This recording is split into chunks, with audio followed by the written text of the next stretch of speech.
I had to go to the doctor's. Just an annual checkup. We're in Massachusetts. I lost my primary care physician. She retired. In America, it's your problem. If you lose your doctor, they don't like reassign you somebody or anything like that. In this case, they were like, there's this other doctor that, you're young and healthy. And so she can like fit you into her panel. But the way it works for insurance, insurance drives everything. It's like that South Park episode with like, we're gonna navigate the American healthcare. Yeah, that's pretty good. We're gonna navigate the American healthcare system. But there's this meet and greet meeting you have to have with the doctor.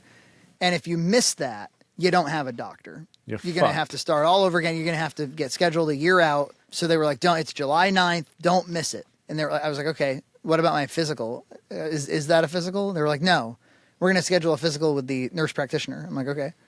And the whole time I'm sitting there going like, why can't the nurse practitioner be my PCP? I think in Rhode Island they can be. The mid-levels, this is the answer, man. So the doctor shortage. It's fucking wait till I tell you what they do at these physicians. I mean, these doctors are basically flowcharts anyway. You can train somebody else to be a flowchart. Oh, that's where I'm going with it. Yeah, they scheduled an MP visit first, like 2 weeks in advance. I've done clips before about they always ask all these like depression questions, like do you find that sometimes you speak so slowly that people can't understand you and that you're mumbling? I'm like, no, I'm not EJ. Yeah. Ideas. Yeah, ideas. A bunch of like depression questions, and I have to fill them out in the. First, they have me fill them out online, and then I go in and they give me this laminate with a Sharpie, and I fill them out there. Then they take vitals, whatever. They ask me a bunch more depression-based questions, if I'm a drug addict or not. And then the MP comes in with the student, and they ask me more questions. They're like, "Who do you live with? Are you a drug addict?" And then they're like, you haven't been checked for, you haven't done like a lipids scan. We haven't done your blood work in like 2 years, so we'll order labs. And your vaccines are up to date. Yeah, cool. They don't do testicular exams anymore. And I asked, I was like, hey, well, with these balls, they need some attention over here. They're not going to check themselves for cancer.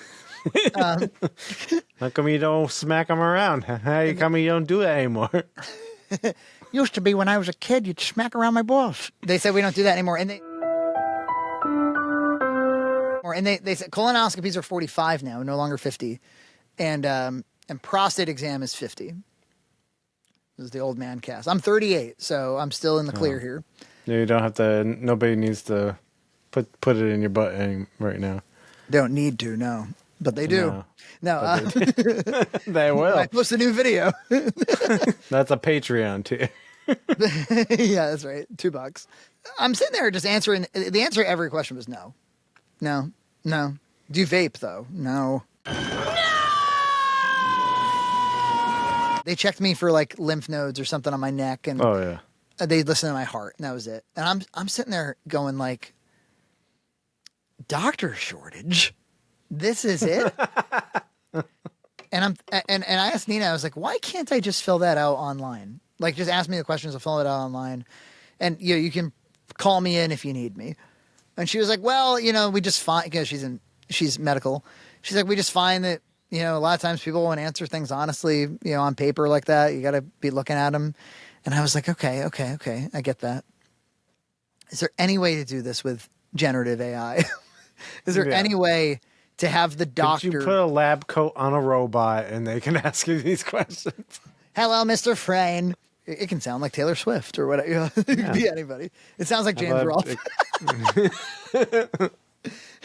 So, it looks like you have testicular cancer. Yeah. But you haven't been here in 2 years. Are you unable to afford food or groceries? Can you climb a mountain? It looks like you've climbed the mountain in the last 2 years. All right, change it to a different AI.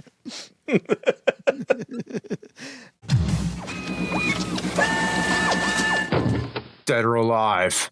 These games fucking suck. Change it to the Mike Matei AI.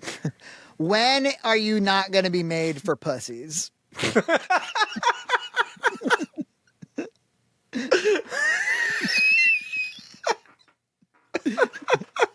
When is it gonna be not for pussies again? I do wonder. You could have a fully artificial face, voice. It could respond semantically to your prompts. Maybe. I'm just saying, there's got to be an electronic way to automate such a simple task. It is such a simple task, what they did there. And I'm not the AI guy, so forget everything I'm saying. I think it's a terrible idea. Yeah, and a lot of people would probably be offended by, like, I've already, like, all these artificial things are awful, and I don't want to be surrounded by those. But they are, and I totally agree. But I just want to get through these fucking visits quicker. Because they're always during the day. You got to get time off from work, you know. So 2 weeks later, I go to meet the new doctor. And wouldn't you know it, they're like, check vitals, ask me the depression questions. They go through the whole thing all over again. And I was like, I was just here. They can't help themselves. They are like AI. That's my point, is like they're like a computer. They can't not ask you about the depression question over and over. It's like the insurance just makes them so inflexible and stupid and low IQ. And I meet with her, and, you know, it was a fine meeting. It was interesting. She was like, your last doctor put that you have COVID, like in your like chronic health chart. And I was like, why? She's like, I don't know.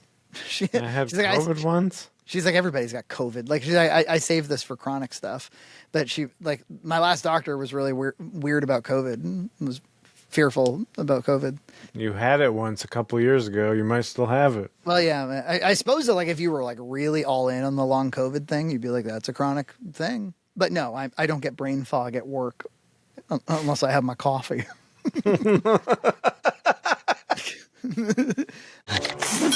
This isn't Yemeni, it's Sulawesi. And the cup's shaking. I don't want my coffee shaking. I didn't get my labs done at the last visit. So they had me come back between visits for lab work. And I have a long history, warning for anybody who's queasy about blood stuff. We're about to talk about needles and blood.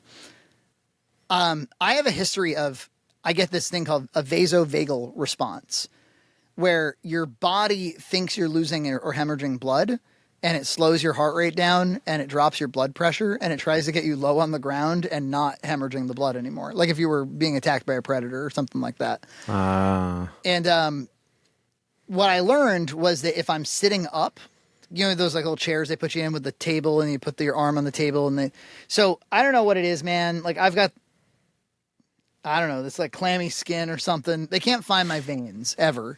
No. So, and nothing sucks more than when they miss your vein.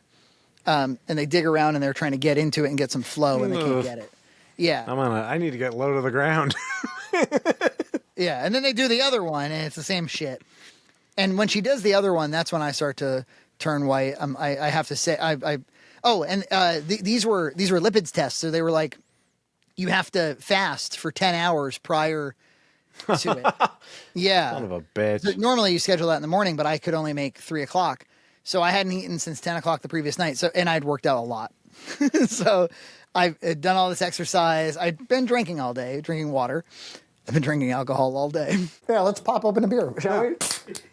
Well, we're not going to both open one. It would be a tremendous waste. You're supposed to pour in a glass. No food, just alcohol. Working out. It was like a grumpy Portuguese lady, you know, she's like, oh, geez. And so she takes like these like ice packs. She's putting ice packs all over me and I'm like passing out. Humiliating. And it feels like this happens every time. I'm like, God damn it. And she goes, oh, well, she's like, you should have told me this happens every time. There's a solution. I was like, please tell me what that is. And she's like, you can't be sitting up. You got to be laying down and we'll get it through your hand. Like we should have just gotten it. And I go, you know what? I forgot that has been the solution in the past and it always works. I go back in there the day I met the doctor. I was ready to be like, you know what? I'm sure I'm not pre-diabetic or whatever the fuck you're testing me for. They're testing for like HIV. And, you know, I was like, I'm good. Like, we don't need to be doing this. Who are we doing this for? Insurance? But yeah, she put me in a big recliner. I told her, I was like, lady, I'm scared of you. I'm scared of you after last time. And she's laughing. And yeah, man, they put like a hot compress on my hand for a while, ties up the wrist, right? And slides it right in. It barely hurt. Got flow immediately. At no point did I ever feel crappy. I think laying down is the key. And my, you know, of course my daughter suffered, you know, she hates getting her blood drawn or getting it, and I was like, I'm telling you, kid, through the hand, laying down. That's how it's going to be won. That's how we win this thing. You found out you had HIV, so yeah. No, yeah, I do not have HIV. No, everything came out great and normal, including, I guess cholesterol was the one that they were most curious about. Cholesterol was normal, except that I have, of my normal levels of cholesterol, I'm a litol high in the bad cholesterol and a little low in the they say that to me too. It's all horseshit. I'll believe you. Yeah, I have a normal amount of cholesterol, but it's like imbalanced. But I don't know. It sounds like horseshit to me. Just because I eat tons of ribs. Yeah, the ribs are good. All meat diet. Subscribe to Red Cow Entertainment on Patreon for full episodes every other week.